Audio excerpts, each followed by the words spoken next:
rajin tahajud akan mendapatkan 4 keutamaan yang tidak didapatkan oleh orang-orang yang tidak tahajud, sekalipun sholat fardunya begitu khusyuk. Di antum sholat fardu khusyuk, bagus, tapi nggak tahajud, nggak dapat 4 keutamaan itu. Ini sudah saya bahas panjang lebar di pertemuan lalu, saya hanya sebutkan cepat saja. 1, Allah akan mengangkat karir, pekerjaan atau aktivitasnya di tempat yang terbaik. Ya, jadi kalau antum misalnya pengusaha atau orang karir di kantor dan sebagainya, itu akan cenderung kemudian ditolong oleh Allah, diangkat ke tempat yang terbaik. Terbaik itu tidak harus puncak yang paling tinggi, direktur, tidak misalnya, tapi tempat yang bisa membuat nyaman hidup Anda, sholat bisa nyaman, bergaul juga nyaman, dan tenang kehidupannya. Mungkin level Anda nggak sampai puncak ya direktur utama, mungkin direktur 1, 2 gitu ya, tapi Anda dijauhkan dari hal-hal yang maksiat, dijauhkan. Sholatnya enak, punya ruangan nyaman dan sebagainya. 2, Allah akan bimbing setiap ahli tahajud. Allah akan bimbing sehingga menjalani awal pekerjaannya dengan begitu mudah. Wa rabbi adkhilni mudkhala sidqin. Ya Allah, tolong bimbing saya supaya mengawali pekerjaan dengan cara yang benar.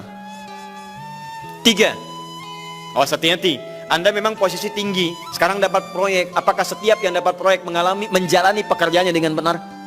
Belum tentu. Jangan tinggi-tinggi lah. Maaf ya, apakah orang tua yang sekarang menyekolahkan anaknya ke tempat belajar menjalani awalnya dengan benar? Hati-hati ya Bu ya, Pak. Bapak Ibu menyekolahkan anak dengan awal yang salah, maka memberikan jalan keburukan ketika dia belajar. Saya katakan, jangan pernah Anda masukkan anak Anda ke sekolah dengan menyogok. Bayar sekian supaya masuk, menyalahi aturan. Kalau awalnya sudah salah, bagaimana anak Anda bisa belajar dengan benar? Mustahil mendapatkan sesuatu yang tidak baik. Yang baik itu mustahil didapatkan. 3, wa akhrijni mukhrajas sidqin. Allah berikan jalan keluar terbaik dari persoalan yang dirasakan. Di ahli tahajud itu setiap punya masalah, bukan nggak dapat masalah ya, bukan tidak bermasalah hidupnya. Dia mendapat ujian juga. Cuman sebelum diuji, diringankan masalahnya. Sehingga seakan-akan nggak punya masalah. Padahal sama dengan yang lain. Cuma saat akan dia lalui, Allah ringankan persoalannya sehingga mudah dilalui. Dan yang keempat ini yang hebat. Ya, waj'alni min ladunka sultanan nasira. Allah akan tolong langsung orang ini ketika ada lingkungan sekitar yang akan menyakiti atau menjahilinya.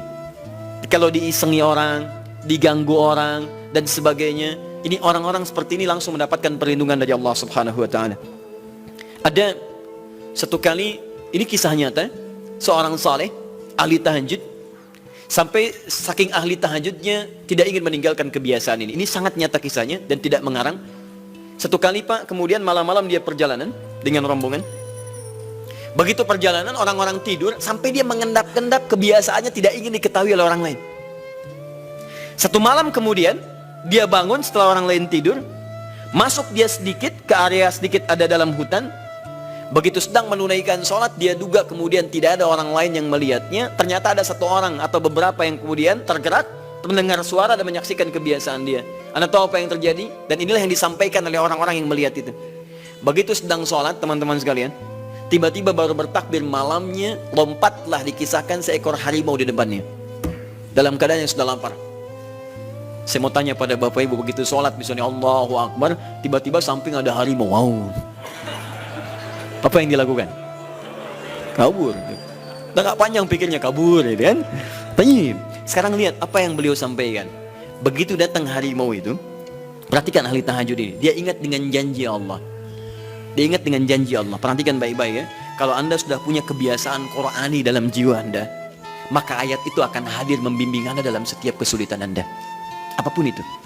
Nabi Yusuf dekat dengan Allah, ketika digoda muncul ayatnya. Laula ra'a burhana rabbi, kalau bukan melihat petunjuk dari Rabbnya, niscaya ada sesuatu yang buruk terjadi kepadanya. Tapi Allah jaga beliau. Lihat baik-baik teman-teman. Begitu melompat harimau itu, kemudian dia katakan dalam jiwanya, lihat kalimatnya, ya khalqallah, hei makhluk Allah. Dia tidak katakan ya namar, hei harimau, tidak.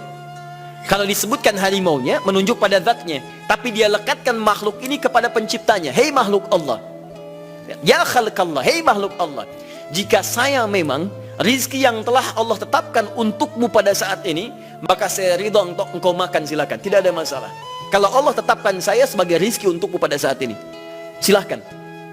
Tapi kalau saya bukan menjadi rizki yang telah Allah tetapkan untukmu pada saat ini, maka jangan coba-coba ganggu ibadahku hari ini. Lihat kalimatnya, bukan jangan makan aku. Ingat, bukan jangan makan aku. Jangan coba-coba ganggu ibadahku saat ini, atau aku akan mohonkan pada Allah penciptamu untuk menghancurkan engkau saat ini juga. Perhatikan, dia minta jangan ganggu tahajudnya, bukan jangan makan dirinya. Apa yang terjadi ketika dikaitkan dengan ayat perlindungan tentang tahajudnya, maka tiba-tiba harimau ini pergi meninggalkannya, mengaum sekali langsung pergi. Anda bisa bayangkan, bisa nggak malam-malam begitu Anda sholat, tiba-tiba ada nyamuk misalnya kan banyak tuh, begitu Anda mulai disengat oleh nyamuk, diambil Anda katakan, hei nyamuk, kalau ini memang rizki yang telah Allah tetapkan untukmu saat ini, sedot sebanyak-banyaknya, saya ikhlas. Tapi kalau bukan, jangan coba-coba ganggu saya. Atau saya mohonkan kepada Allah pencipta untuk menghancurkan engkau saat ini juga. Masya Allah. Kira-kira apa reaksi nyamuk? Makin banyak kayaknya. Coba cek. Berarti chemistry-nya harus lebih dibangun lagi. Tingkatkan.